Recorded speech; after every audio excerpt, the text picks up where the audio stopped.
Friends, आप देख रहे हैं आपके अपने YouTube चैनल यूनिक एजुकेटर। हम लोग क्लास 9th मैथ्स एनसीईआरटी के प्रथम सवाल में देखते हैं। बताया जा रहा है कि नीचे दिए गए कथन सत्य है या असत्य है, कारण के साथ उत्तर दीजिए।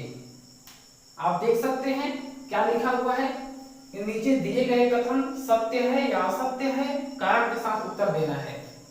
यानी कि आपको ट्रू फॉल्स सत्य असत्य जांच करना है। देखिए, इसमें सबसे पहला हम लोगों का सवाल है, प्रत्येक अपरिमेय संख्या इरेशनल नंबर एक वास्तविक संख्या यानी कि रियल नंबर होता है। इसको हमको बताना है कि ये वास्तव में होता है कि नहीं होता है। आइए दोस्तों देखते हैं हम लोग इसका आंसर क्या होगा। तो इसका आंसर होगा सत्य यानी कि ट्रू होगा। अब क्यों होगा, कारण इसका जान लेते हैं। देखिएगा, अपरिमेय संख्या को हम आपको इंट्रोडक्शन में बताए थे, जैसे कि √2, √3, √5, √7, ये सब आपका अपरिमेय संख्या हो रहा है। और वास्तविक संख्या क्या होता है जी? तो वास्तविक संख्या में आप देख सकते हैं कि कोई भी संख्या 1, 2, 3, √3, √5, 0, -9, -5, 2/3, 5/7, कोई भी नंबर होगा, सभी नंबर जो होते हैं वास्तविक संख्या होते हैं। अर्थात यहाँ हमको ये समझ में आ रहा है कि अपरिमेय संख्या जो होता है वह वास्तविक संख्या में होता है। ये नंबर जो होंगे उसमें होते हैं, इसलिए क्या होंगे? सत्य होंगे यानी कि ट्रू होंगे।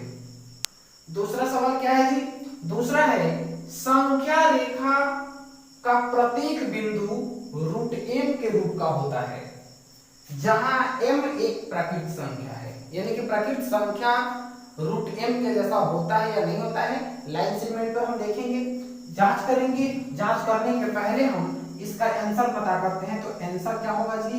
आंसर होगा असत्य। क्या होगा जी? असत्य यानी कि फॉल्स होगा। कैसे होगा, जांच कर लेते हैं।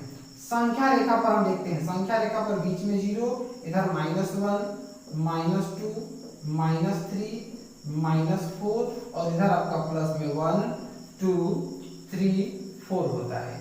और हमारी बातें जो कही जा रही है इसमें देखेंगे प्रकृत संख्या की। और प्रकृत संख्या कहां से शुरू होता है? Natural number.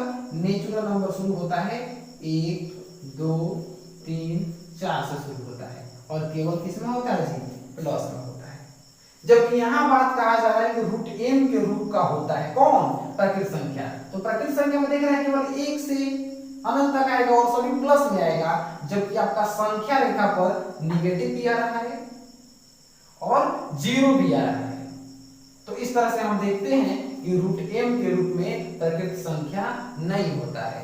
जब नहीं होता है तो इसका आंसर क्या होगा जी? असत्य यानी कि फॉल्स होगा। देखिए, इसके बाद तीसरा हम लोग का सवाल बताया जा रहा है कि प्रत्येक वास्तविक संख्या रियल नंबर, प्रत्येक वास्तविक संख्या रियल नंबर अपरिमेय संख्या होता है। अपरिमेय यानी कि इरेशनल नंबर होता है। तो इसका भी आंसर क्या होगा जी? इसका भी आंसर होगा असत्य।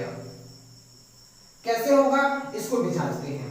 वास्तविक संख्या का मतलब, रियल नंबर का मतलब बताया जा रहा है कि टोटल नंबर, कोई भी नंबर हो सकता है, लेकिन अपरिमेय में केवल क्या होता है? रूट वाला, वैसे रूट वाला जिसका पूर्ण वर्ग नहीं हो, जैसे कि √2, √3, √5, √7, √6। ये देखिए बताया जाए कि प्रत्येक वास्तविक संख्या अपरिमेय संख्या होता है। और वास्तविक संख्या में कुछ भी आ सकता है, 1, 2, 3, -2, -5, 0, 7, 2/5 और कहाँ आ रहा है जी? रूट के रूप में नहीं आ रहा है सबका सब। तो इस तरह से देख रहे हैं कि प्रत्येक वास्तविक संख्या अपरिमेय नहीं होता है, अर्थात ये क्या है जी? असत्य है। हम लोग दूसरे सवाल को देखते हैं। दूसरा सवाल क्या है हम लोगों का? दूसरा बताया जा रहा है कि क्या सभी धनात्मक पूर्णांकों के वर्गमूल अपरिमेय होते हैं? यदि नहीं तो एक ऐसी संख्या के वर्गमूल का उदाहरण दीजिए जो एक परिमेय संख्या है। अब देख सकते हैं आप, सबसे पहली बात इसमें पूछा जा रहा है कि धनात्मक पूर्णांक वर्गमूल में अपरिमेय होते हैं, और पहले ही इसमें बोल दिया यदि नहीं, यानी कि इसका आंसर नहीं होगा। तो अर्थात हम यहाँ समझ रखते हैं, इसका आंसर लिख दे रहे हैं कि नहीं होते हैं। अब देखिए जब नहीं होते हैं तो इसमें ये भी बात पूछा जा रहा है कि तो एक ऐसी संख्या का वर्गमूल का उदाहरण दीजिए। जब हम उदाहरण की बात करेंगे, जांचने की बात करेंगे, कैसे जांचेंगे, कुछ नंबर ले लेते हैं। जैसे हम लेते हैं 1 2 3 4 5 6 7 8, कुछ भी ले लीजिए। अब पूछा जा रहा है कि उसका, इसमें पूछा जा रहा था कि वर्गमूल निकालिए। चलिए वर्गमूल सबका निकालते हैं, वर्गमूल निकाल देते हैं सबका। वर्गमूल के लिए हम क्या कर लेते हैं जी, सबके ऊपर रूट लगाते हैं। देखिए रूट 1 का वर्गमूल निकालेंगे तो कितना मिलेगा 1, रूट 2 का निकलता नहीं है, रूट 3 का नहीं निकलता है, रूट 4 का कितना होगा जी 2, रूट 5 का नहीं निकलेगा, रूट 6 का नहीं निकलेगा, रूट 7 का भी नहीं, रूट 8 का भी नहीं। अगर मान लेते हैं कि रूट अगर 9 रहता तो 9 का निकलता कितना 3। अब इस तरह से हम यहाँ देखें कि सभी संख्याओं का वर्गमूल नहीं निकल सकता है, कुछ ही संख्या का निकलता है। जो निकलेगा वह परिमेय होगा, जो नहीं निकलेगा वो अपरिमेय होगा। अर्थात यहाँ पुष्टि हो रहा है क्या सभी धनात्मक पूर्णांक वर्गमूल अपरिमेय होते हैं, तो सभी का अपरिमेय नहीं है। ये तो परिमेय हो गया, ये भी परिमेय हो गया, ये भी परिमेय हो गया, अर्थात सभी अपरिमेय नहीं होते हैं। तो ये तो नहीं क्लियर हो गया। अब कहा जाए कि तो एक ऐसी संख्या के वर्गमूल का उदाहरण दीजिए जो एक परिमेय संख्या है। तो कुछ भी ले सकते हैं, आपका मन करता है उदाहरण में तो रूट 4 ले लीजिए, रूट 4 का वर्गमूल कितना हो जाएगा 2 हो जाएगा। तो ये एक उदाहरण हो सकता है। अब किसी का मन करता है कि 9 लेने का, रूट 9 ले सकते हैं, इसका 3 होगा, 4 होगा, और रूट 25 ले तो इसका कितना होगा जी 5 होगा। देखिए हम लोग को इसके बाद तीसरा सवाल पढ़ना है। तीसरा सवाल क्या कहता है देखा जाए। बोला जा रहा है कि दिखाइए कि संख्या रेखा पर रूट 5 को किस प्रकार निरूपित किया जा सकता है। चलिए ध्यान देते हैं हम लोग रूट 5 को संख्या रेखा पर कैसे दिखाएंगे। और रूट 5 को संख्या रेखा पर दिखाने के लिए सबसे पहले हम लोग पाइथागोरस प्रमेय को जानते हैं, क्योंकि इस सवाल में पाइथागोरस प्रमेय का ही उपयोग करके संख्या रेखा पर दिखाया जा सकता है। पाइथागोरस प्रमेय आप लोग जानते भी होंगे, नहीं जानते हैं तो जानिए। पाइथागोरस प्रमेय को हम लोग बोलते हैं जैसे कि कर्ण a स्क्वायर बराबर लंब स्क्वायर प्लस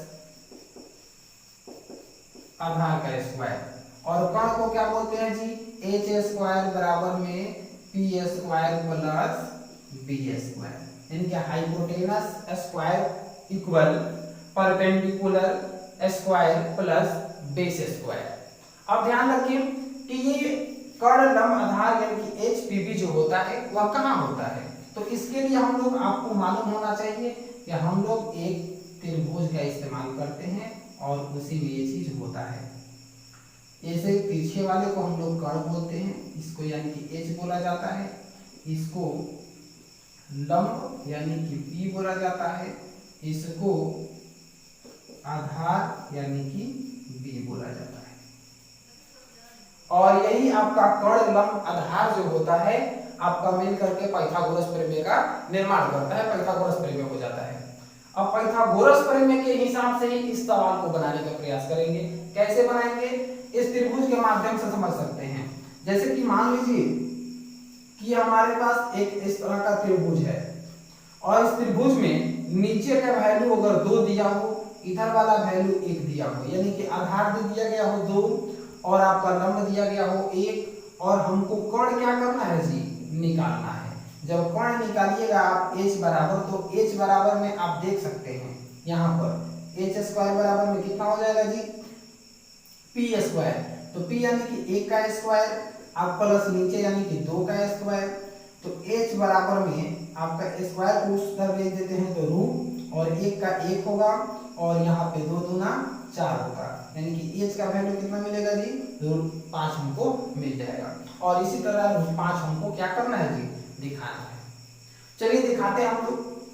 इसको दिखाने के लिए आप क्या करेंगे, एक आप स्केल की सहायता से एक सीधा लाइन लेंगे और सीधा लाइन लेने के बाद से जैसे आप संख्या रेखा को दर्शाते हैं उस संख्या रेखा पर ही हम लोग क्या करेंगे, इस पे दर्शा लेंगे। यहाँ 0 मान लेते हैं, यहाँ पे हम लोग यहाँ पे 1 मान लेते हैं और यहाँ पे हम लोग 2 मान लेते हैं। जब इसको हम लोग माने तो मानने के बाद और भी हमको आगे चाहे तो 3 भी मान सकते हैं। चलिए हम आपको दिखा देते हैं थोड़े से और भी 3, और ये सब आप बराबर बराबर दूरी लीजिएगा। अब हमको बताया जा रहा है कि हमको √5 लाना है। नीचे वाला हम कितना लिए थे जी, 2 लिए थे, इस साइड वाला 1 लिए थे। तो आप क्या कीजिएगा, ये जितना 1 लिए हैं और 2 नंबर कितना चाहिए हमको, नीचे से 2, यहाँ से यहाँ तक ये 2 हो गया। और 2 होने के बाद हम क्या करेंगे, यहाँ पर 90 डिग्री का कोण बनाते हुए एक खींच लेंगे, एक लंबाई के बराबर खींच लेंगे। जितना ये एक लंबा लेंगे उतना ही लंबा इधर हम खींच लेंगे। और यहाँ पे कितना डिग्री का कोण बनना चाहिए, 90 डिग्री का कोण बनना चाहिए हमेशा। 90 डिग्री का कोण बनने के बाद से इसको हम क्या करेंगे, 0 से और इसके शिखर को हम लोग स्केल की सहायता से मिला देंगे। मिलाने के बाद आप अपने प्रकार की सहायता से इसको क्या करेंगे, इस तरह से लेकर के टर्न कर सकते हैं। यानी कि टर्न करने का मतलब यहाँ से जैसे कि यहाँ पे इसको रख के बताते हैं, यहाँ पे ये रहेगा, इसको ऐसे घुमाया जाता है तो घुमा सकते हैं। घुमाने वाली बात होती है कि ये लाइन जो है यहाँ से 0 से लेकर के यहाँ तक की लाइन अगर इधर ऊपर जाए या नीचे जाए, इसका दूरी कम बेस नहीं होगा, उतना ही रहेगा। तो हमको ऊपर नहीं लेके जाना है, नीचे लेके जाना है। जब नीचे लेके जाइएगा आप तो ऐसे इसको आप दिखा दीजिएगा, डॉट डॉट में यहाँ आएगा। और जहां पे ये वैल्यू मिलेगा तो यही वैल्यू, जहां पे ये कटेगा, ये कटने वाला वैल्यू ही हम लोगों का क्या होगा जी, √5 होगा। तो इस तरह से हम लोग संख्या रेखा पर √5 को क्या कर लिए, दिखा लिए। इसमें एक सवाल और भी हम लोग को पढ़ना है, 4 नंबर सवाल, जो कि आपको क्रियाकलाप के माध्यम से करना है, यानी कि क्रियाकलाप के जैसा ये क्लास में करना है। इसे आप समझ सकते हैं थोड़ी सी समय में, क्योंकि ये सवाल जो है आपकी किताबों में बना दिया है, केवल आपको क्रियाकलाप के माध्यम से थोड़ा सा समझना है। और जब ये सवाल आपको समझ में आ गया होगा तो क्रियाकलाप भी सेम वैसे ही है, इसको नोट करेंगे। तो देखेंगे 4 नंबर सवाल क्या है। 4 नंबर सवाल में क्रियाकलाप में आपको कह रहा है कि एक सर्कल जैसा इसका निर्माण करना है। कैसे इसको बनाएंगे, इसके लिए भी सिंबल आपको ऐसे ही इस्तेमाल करेंगे। जैसे कि एक लाइन लेंगे, इस लाइन को आप √2 मान लीजिएगा। √2 जैसे किताब में समझाया है, इधर वाले को 1 मान लेना है। और 1 मानने के बाद से जब इसको हम निकालिएगा, यहाँ इसका वैल्यू कितना होगा, तो आपको हम बोले थे कि h बराबर में निकाल लीजिए। तो h बराबर में रूट अंदर कितना, p², तो यहाँ पे √2 का स्क्वायर आप प्लस 1 का स्क्वायर, तो h बराबर में कितना हो जाएगा, तो 2 + 1 यानी कि h बराबर में कितना मिलेगा जी, √3 मिलेगा। यहाँ वैल्यू कितना मिल गया, √3 हो गया।